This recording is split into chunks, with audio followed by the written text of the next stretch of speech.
des morts encourus par certains présumés auteurs du coup d'État manqué du 19 mai dernier. 3 semaines après ces crimes, une cinquantaine de ces assaillants, dont 3 sujets américains, sont dans le box des accusés. Ils sont reprochés d'un tentative d'assassinat, meurtre et association de malfaiteurs. Des faits concernés sont passibles de la peine des morts. Le procès a débuté hier à la prison militaire d'Endolo, comme nous dit Edith Chalakatala.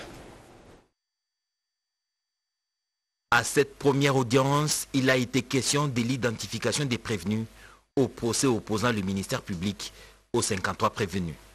2 sont poursuivis à titre posthume, Christian Malanga et Aboubakar non autrement identifiés, 41 pour 6 chefs d'accusation, attentat, extorsion, terrorisme, association des malfaiteurs, meurtre, détention illégale d'armes, et 10 pour 2 chefs d'accusation chacun, financement du terrorisme, participation à un mouvement armé et association des malfaiteurs. Ils sont tous liés à la tentative de déstabilisation des institutions de la République dans la nuit du 18 au 19 mai dernier, mais à des degrés divers. Ces événements avaient entraîné mort d'hommes et envahissement du palais de la Nation. La composition qui a suivi toutes les règles de procédure s'est dite régulièrement saisie et les prévenus ont été informés des griefs pour lesquels ils sont devant le tribunal militaire de Kinshasa-Gombe. Certains encourent la peine capitale, alors que d'autres 20 ans de prison. La prochaine audience est fixée au 14 juin prochain.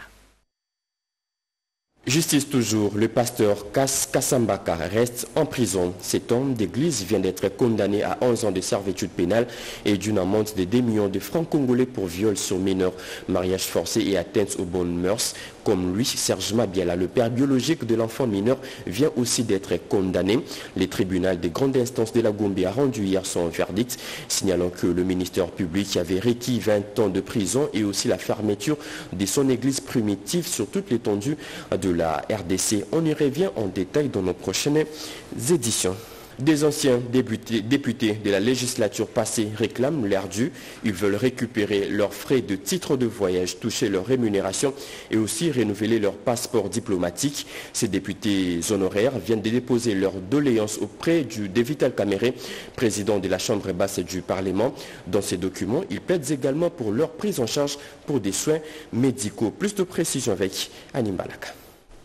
Le vendredi 7 juin 2024, une importante délégation des députés honoraires de la législature 2018-2023, conduite par l'honorable Willy Bolio, est venue rencontrer le président de l'Assemblée nationale, le professeur Vital Kamere, pour lui présenter ses doléances restées en suspens depuis la fin de la législature passée. Il s'agit notamment du dossier lié à leur rémunération et au remboursement des titres de voyage de fin de session qui sont restés impayés. À cela s'ajoutent des problèmes individuels de certains députés. Quant à leur situation sociale, ils ont sollicité le soutien du président de la Chambre basse du Parlement afin de s'impliquer pour que ces anciens députés retrouvent leur honorabilité face au service de l'État, car, dit-il, ils ont constaté que de plus en plus les avantages liés à leur rang des parlementaires ont tendance à être effacés à chaque fin de législature, y compris celle qui les concerne, à savoir la législature 2018-2023. Nous avons beaucoup de problèmes, notamment les problèmes liés à nos droits arriérés qui doivent nous être payés. Il y a des problèmes d'ordre administratif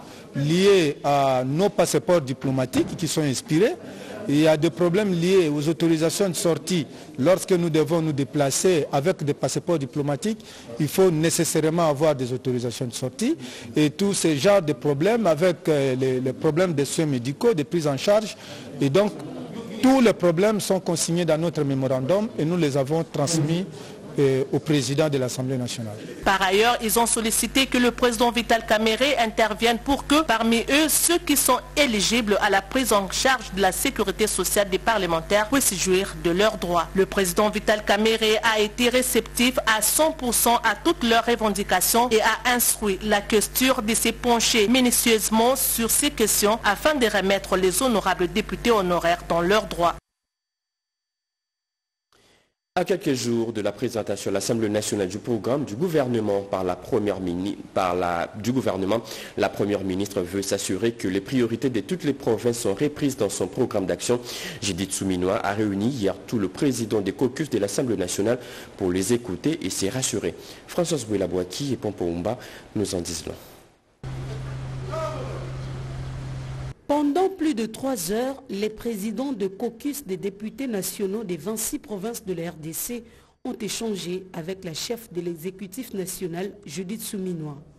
À quelques jours de la présentation à l'Assemblée nationale du programme du gouvernement, la première ministre a réuni les élus pour écouter les préoccupations de la population et se rassurer qu'elles figurent dans son plan d'action. Cette initiative est louable, étant donné que c'est nous qui sommes élus représentants du peuple. Nous venons de cette population qui nous a mandatés et nous palpons au jour le jour du doigt les réalités qu'elle vit sur terrain. Et dans ces cadres de cette concertation, nous échangeons avec la première pour lui mettre la puce à l'oreille de tout ce qui se passe au sein de nos différentes contrées, de manière à lui permettre d'orienter l'action gouvernementale et répondre aux besoins de la population. C'est une première que de réunir les responsables des différents caucus. Chacun de nous a eu à donner à la première ministre les vraies informations des réalités que traverse sa province. Chacun de nous, tour à tour, pendant plus de 5 heures, nous avons eu à exposer les vrais défis qui sont les nôtres. Le Maniema veut sortir du désenclavement qui est un frein à son développement. Le représentant de cette province s'est dit rassuré à l'issue de ces échanges avec la première ministre. Na tunatumaini kama ile dialogue anatia katikati ya wadepite na gouvernement ya kwake itasaidia maendeleo, paske wadepite wapo, watu wenyewe wapo na information ya siku kwa siku ya kila province na kila territoire. Donc sisi tunashukuru sana kuona mama waziri wa kwanza kuweza kupata ile initiative ya kuita makokisi ya wadepite wote ya maprovince yote 26. Judith Suminwa tient au dialogue, affirme au président des caucus des députés qu'elle sera une première ministre de terrain et non du bureau. Elle poussera ses ministres à l'être aussi afin de répondre aux attentes de la population. Les députés nationaux et sénateurs de l'Union sacrée de la Nation se sont retrouvés autour des 3 membres du Présidium pour débattre sur les enjeux politiques de l'heure. Au terme de cette concertation, ils disent apporter tout leur soutien au chef de l'État et aussi au gouvernement. Judith Suminwa. On les écoute au micro d'Alain Bekaï. Déclaration de députés nationaux et sénateurs, membres de l'Union sacrée de la Nation. Nous, députés nationaux et sénateurs, membres de l'Union sacrée de la Nation, réunis en ce jour 6 juin 2024 au Kempinski Hôtel Fleuve Congo, avons suivi les péripéties de la formation du gouvernement de la République. Tenons à remercier le chef de l'État pour sa ferme implication dans le processus de mise en place des institutions issues des élections du 20 décembre 2023. Réaffirmons notre soutien inconditionnel et sans faille au chef de l'État et lui assurons notre accompagnement dans la réalisation de ses engagements avec la République. Confirmons notre soutien indéfectible au gouvernement Judith Suminwa Tuluka et notre appartenance à l'Union sacrée de la Nation. Que vive la République démocratique du Congo, que vive le chef de l'État, que vive l'Union sacrée de la Nation. Je vous remercie. L'hygiène chez vous avec la société BDN Nettoyage.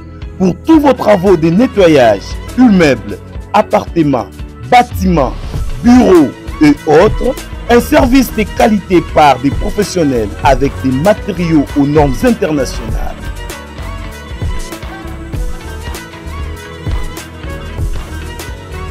La société BDN Nettoyage offre aussi un service des femmes de ménage expérimentées pour tous vos besoins. Pour tout contact, plus 33 61 38 86 338, plus 243 97 91 99 381. BDN Nettoyage, le meilleur du nettoyage. BDN, c'est la qualité de notre service.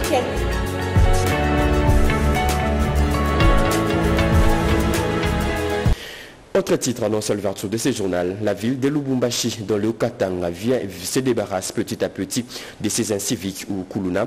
Des 180 jeunes délinquants et 20 volontaires viennent d'être transférés à Kanyama KCC pour l'apprentissage de métier par le service national. Tout heureux, ces futurs bâtisseurs disent vouloir être utiles au pays. Cédric Kenina. À chaque départ, pour le centre de formation et d'instruction Félix-Antoine Tshisekedi à Kanyama KCC, l'on assiste à un nombre croissant de jeunes délinquants urbains. À ce nombre s'ajoutent des volontaires séduits à l'idée d'apprendre un métier pour la vie. Kinshasa, Mbujimai, nous voici dans le Haut-Katanga. Le pays est vaste. Il y a plusieurs jeunes, pas seulement les jeunes délinquants, même les jeunes volontaires, les jeunes universitaires. Il y en a beaucoup qui veulent venir au service national pour suivre la formation et l'encadrement. Le pays a du pain sur la planche. Il y a encore du travail à faire. Nous avons encore un long chemin à parcourir. Mais on ne doute pas. Il y a 4 ans, on n'était même pas en mesure d'encadrer un bataillon. Aujourd'hui, ce sont des brigades que nous sommes en train d'encadrer avec la ferme volonté politique du président de la République, chef de l'État. Vous le voyez vous-même. Je ne doute pas que d'ici peu, nous aurons la capacité d'encadrer peut-être 50 000 jeunes à la fois. Ce n'est pas impossible. Ces vagues incessantes de Kuluna ont produit leurs fruits, prenant en contre-pied les mauvaises langues qui voyaient en cette action éminemment sociale un départ pour un camp de concentration du genre nazi.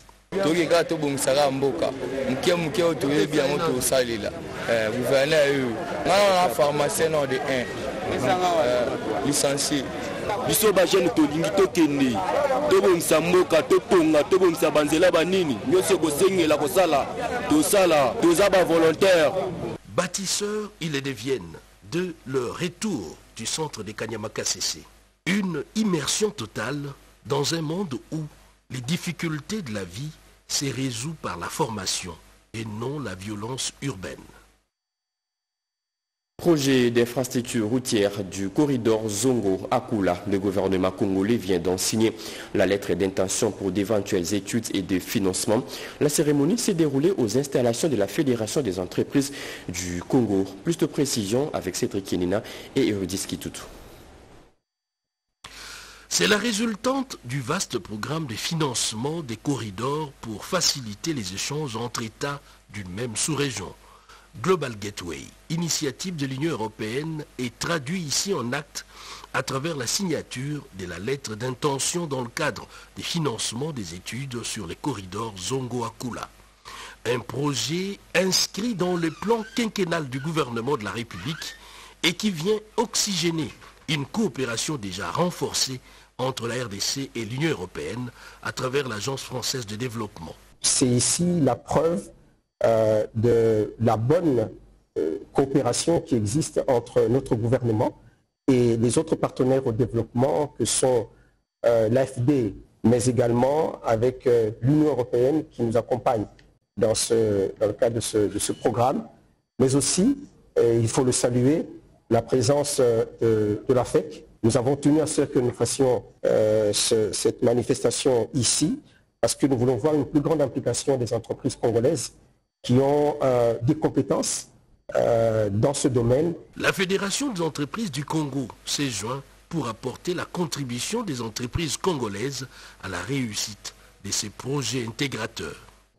La rencontre d'aujourd'hui, le fait qu'elle se passe ici chez nous à l'AFEC, elle augure une nouvelle ère d'un partenariat productif entre le secteur privé et le secteur public. C'est aussi une belle application de l'Agence française de développement et donc de la France dans l'équipe européenne ici, dans l'initiative européenne pour la RDC. Et donc ça marque bien qu'il y a une synergie très forte et une volonté de notre part, la France, de travailler en format européen pour la RDC. Un territoire national connecté, c'est sans doute les gages d'un développement assis sur la production locale dans une économie diversifiée. Les couteaux restent toujours tendus entre la ministre des Affaires sociales en charge des personnes vulnérables et certaines personnes vivant avec handicap qui s'opposent à la reconduction de Irène Sambodiata au sein du gouvernement. Le président de la Commission nationale des droits de l'homme veut jouer à la médiation.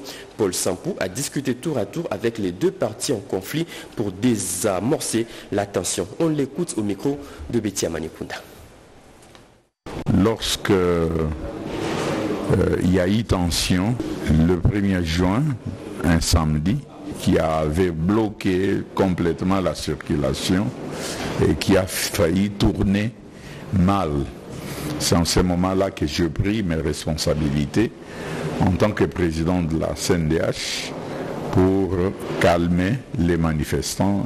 Je les ai reçus avec mes collègues de la CNDH. Ils nous ont présenté leurs doléances, leurs mémo, et nous avons vite compris que le conflit est gérable et il y a beaucoup d'incompréhension aussi, et nous leur avions promis que nous allons les aider à trouver le calme pour la sauvegarde du ministère. C'est la raison qui justifie ma présence au cabinet de son Excellence Irène Sambo. Et nous venons d'échanger sur ce qu'elle a pu réaliser durant le premier mandat, ce qui reste à faire. Donc je prie aussi son son de cloche pour comprendre comment nous pouvons définitivement enterrer cette hache de guerre que l'autre partie avait voulu brandir en faisant toutes ces actions. En entre-temps, j'ai insisté sur le cessez-le-feu en quelque sorte.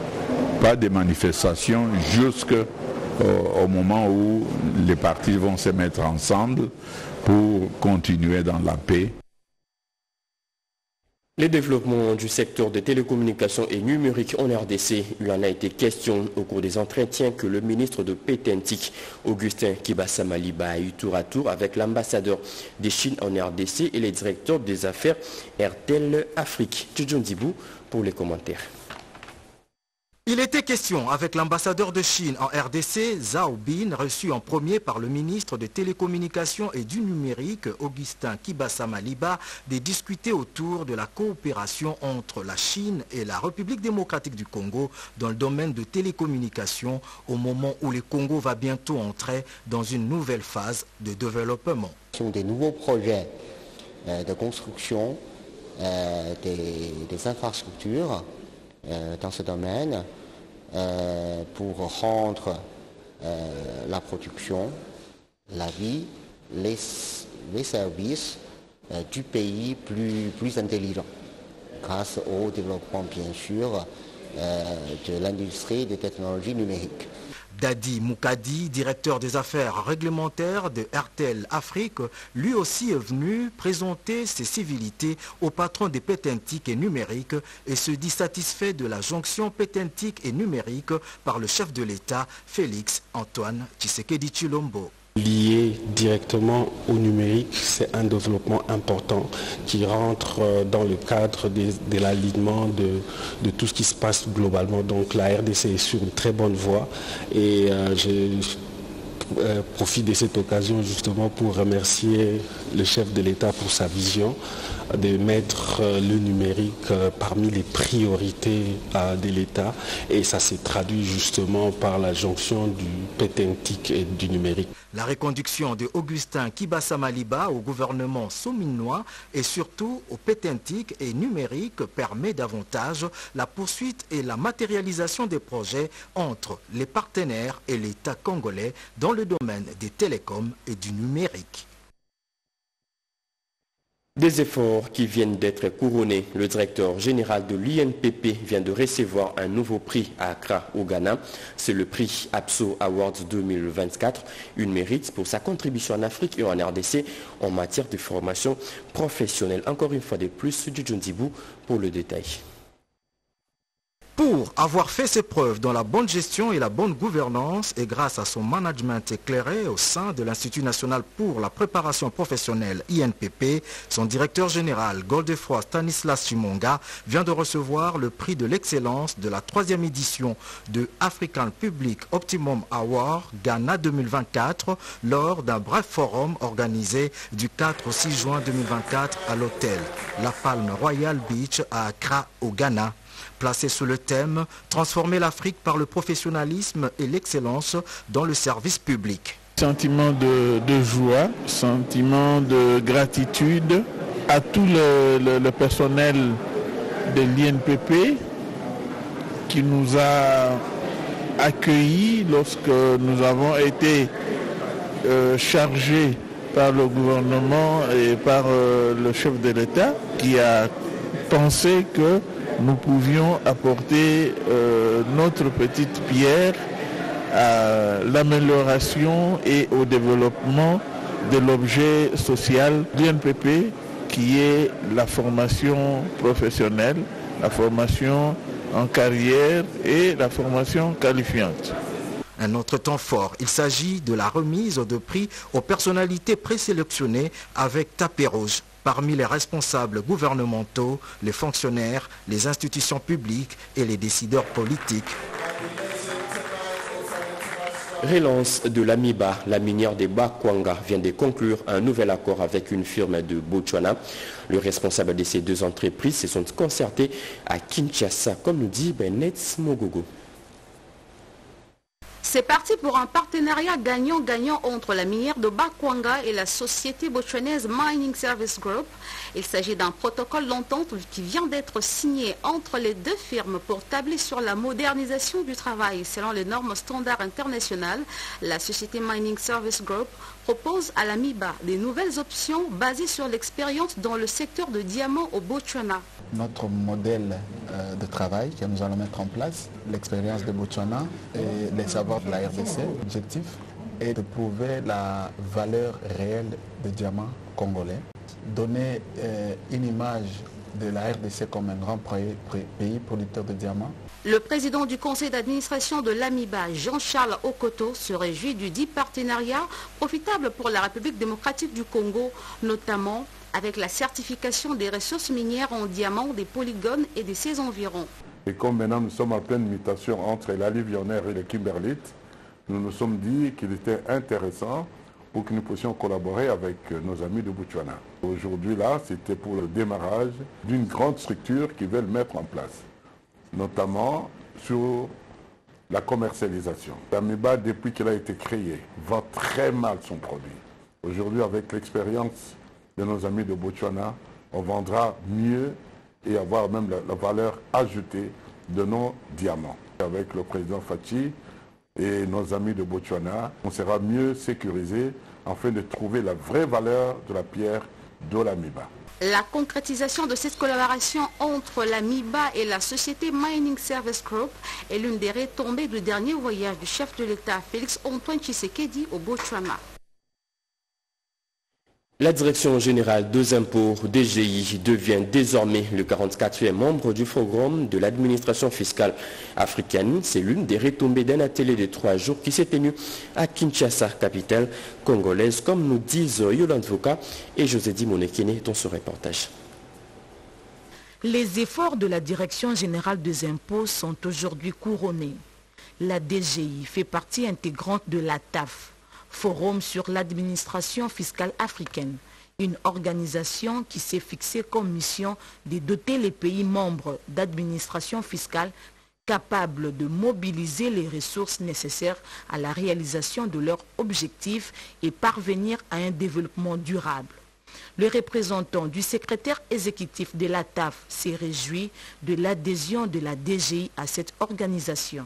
Ces jours marquent une étape importante non seulement pour la République démocratique du Congo, mais aussi pour l'ensemble du continent africain.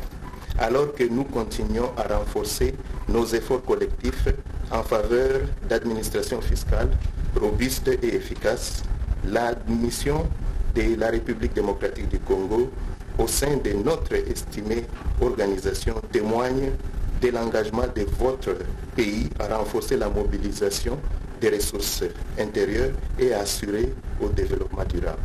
Les deux parties ont apposé leur signature au bas de l'acte d'adhésion, un motif de satisfaction pour le directeur général de la DGI, Barnabé Mwakadi Mwamba. ATAF, c'est un forum sur l'administration fiscale africaine qui vise aussi les renforcements des systèmes fiscaux par l'échange d'informations ainsi que par le renforcement des capacités. Donc au jour d'aujourd'hui, nous sommes les plus heureux d'être membres de l'ATAF. Nous savons très bien qu'ATAF nous aidera à atteindre facilement nos objectifs, notamment la mobilisation accrue des recettes. Le mariage est scellé entre la TAF et la DGI, et ce, pour le bien de ces deux partenaires. De l'éclairage public dans la commune de Ngiringiri et Kassavou, certaines artères de ces communes sont désormais éclairées. À la manœuvre, l'entreprise Solectra, le gouverneur sortant de la ville de Kinshasa, était hier tard dans la nuit pour se rendre compte du travail réalisé. Jantini Ngobila dit être flatté par le matériel installé. D'autres précisions avec Jojo Ntibou. Se rendre compte de l'avancement des travaux d'installation de l'éclairage public à travers la ville-province Kinshasa, c'est la mission qu'a effectué le gouverneur de la ville-province de Kinshasa, qu'accompagnaient les techniciens dans les communes de Ngiringiri et Kasavubu. Satisfait des travaux exécutés par l'entreprise Solectra, à la grande satisfaction de la population qui salue la qualité de ces lampes. Et là, nous avons fait une tournée à travers la ville pour visiter les travaux que nos amis de Solectra ont fait à travers la ville. Alors voilà, pour moi, j'aimerais féliciter ici cette entreprise qui a amené du beau matériel de qualité. Et on voit la différence entre d'abord l'éclairage. Au niveau de luxe, on sent que les lampes de Solectra éclairent beaucoup plus. Aussi, la circulation est beaucoup plus fluide, il y a une bonne visibilité des conducteurs et les gens peuvent se repérer, même les gens qui traversent la route, donc les passants, traversent en toute sécurité. Le directeur technique du gouvernorat a dit, mais quand le fournisseur a dit que ça c'est les mêmes lampes qu'on mettrait à Dubaï, il a dit, mais Kinshasa n'a pas droit à avoir la même luminosité que Dubaï. Donc c'est un choix. Et dans le métier, le client est roi. Et je pense qu'on s'est plié à ça. Et en dehors de nos frontières, pour finir, la ville de Séoul a reçu cette semaine les assises du premier forum Corée-Afrique sur les investissements. Un forum mis à profit par la délégation congolaise conduite par l'ANAPI pour nouer plusieurs partenariats. Patrick Michel Moukoui. Cet accord bilatéral, signé en marge du premier sommet Corée-Afrique 2024, établit les bases d'une collaboration accrue entre l'ANAPI et COTRA dans l'échange d'informations et la promotion réciproque des opportunités d'investissement dans tous les domaines d'intérêt pour les deux nations.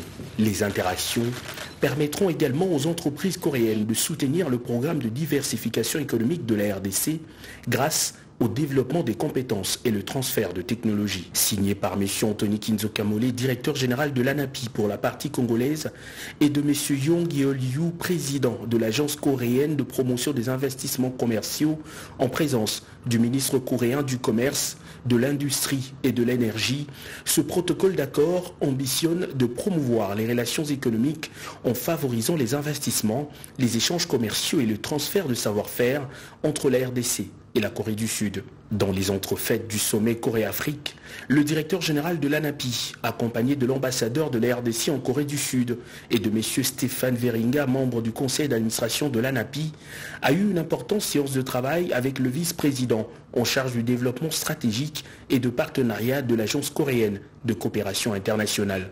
Les échanges ont tourné autour du développement d'une coopération stratégique entre l'ANAPI et la COICA en matière notamment de développement de ressources humaines et renforcement des capacités de l'ANAPI, de l'amélioration de l'accessibilité aux énergies renouvelables en RDC, du renforcement de l'efficacité du service de l'administration publique, ainsi que le financement des études de faisabilité de divers projets en République démocratique du Congo. C'est fini pour ce journal de 7 heures. Mesdames et messieurs, ce journal a été réalisé par Maxime Androkwar, Mamita Bangoulou. La partie technique a été assurée par José Dimonekene, Alain Galia, Gabi Konga et Emile Zola. Merci de nous avoir suivis. Je vous retrouve à 13h30 pour le journal de la mi-journée. Très bonne suite des programmes. Au revoir.